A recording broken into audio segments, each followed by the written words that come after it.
ನೋಡಿದ್ರೆ ಅವ್ರಿಗೆ ಏನು ಹೇಳಕ್ಕೆ ಇಷ್ಟ? ಇವತ್ತು ಬಹಳ ಸಂತೋಷ ಆಯಿತು.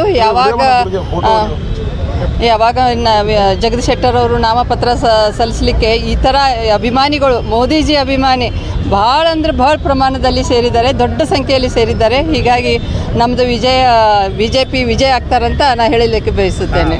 ಮೊದಲೆಲ್ಲ ಕಾಂಗ್ರೆಸ್ದವರು ಟೀಕೆ ಪ್ರಹಾರ ಮಾಡ್ತಿದ್ರು, ಇಲ್ಲ ಹೊರಗಿನವರು ಇವರಿಗೆ ಜನ ಕೊಡೋದಿಲ್ಲ, ಅವರ ಏನು ರಾಜಕೀಯ ಲೀಡರ್ಸ್ ಇದ್ದಾರೆ ಅವರು ಕೂಡ ಬರೋದಿಲ್ಲ ಅಂತ ಹೇಳಿದ್ರು. ಆದರೆ ಇವತ್ತು ಏನು ಸನ್ನಿವೇಶನೇ ಬದಲಾವಣೆ ಆಯಿತು, ಅದ್ರ ಬಗ್ಗೆನೂ ಏನು ಹೇಳಕ್ಕೆ ಇಷ್ಟ? ಇಲ್ಲ ಆ ಥರ ಏನಿಲ್ಲ. ಅವರು ಯಾಕಂದರೆ ಮಾಜಿ CM, ಕರ್ನಾಟಕದ CM, ಆಮೇಲೆ ಡಿಸ್ಟಿಕ್ 2 ಸರಿ ಜಿಲ್ಲಾ ಮಂತ್ರಿ ಇದ್ದರು, ಈ ಥರ ಅನುಭವಸ್ಥರು ಇದ್ದರು. ಹೀಗಾಗಿ ಎಲ್ಲರೂ ಈಗ ಒಗ್ಗಟ್ಟದಿಂದ BJP ನಾಯಕರಾಯಿತು, ಎಲ್ಲರೂ ಕಾರ್ಯಕರ್ತರಾಯಿತು, ಎಲ್ಲರೂ ಒಗ್ಗಟ್ಟದಿಂದ ಅವರಿಗೆ ಇದು ಮಾಡಿದ್ರು. ಜೊತೆಗೆ ನಾವು ನೋಡಿದ್ವಿ ದಿವಂಗತ ಸುರೇಶ್ ಸರ್ ಬಗ್ಗೆನೂ ತುಂಬಾ ಅಭಿಮಾನಿಗಳು ಮಿಸ್ ಮಾಡ್ತಿದ್ರು.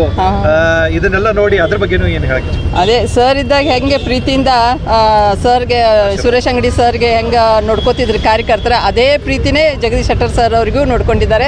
ಅದಕ್ಕೆ ನನಗೆ ಭಾಳ ತುಂಬ ಅಂದರೆ ತುಂಬ ಸಂತೋಷವಾಗಿದೆ. ಬಟ್ ಗೆಲುವು ಏನಾಗುತ್ತೆ ಇವಾಗ? ಹೆಚ್ಚಿನ ಮತಗಳಿಂದ ಗೆಲುವು ಆಗುತ್ತೆ ಅಂತ ಹೇಳಲಿಕ್ಕೆ ಬಯಸುತ್ತೇನೆ.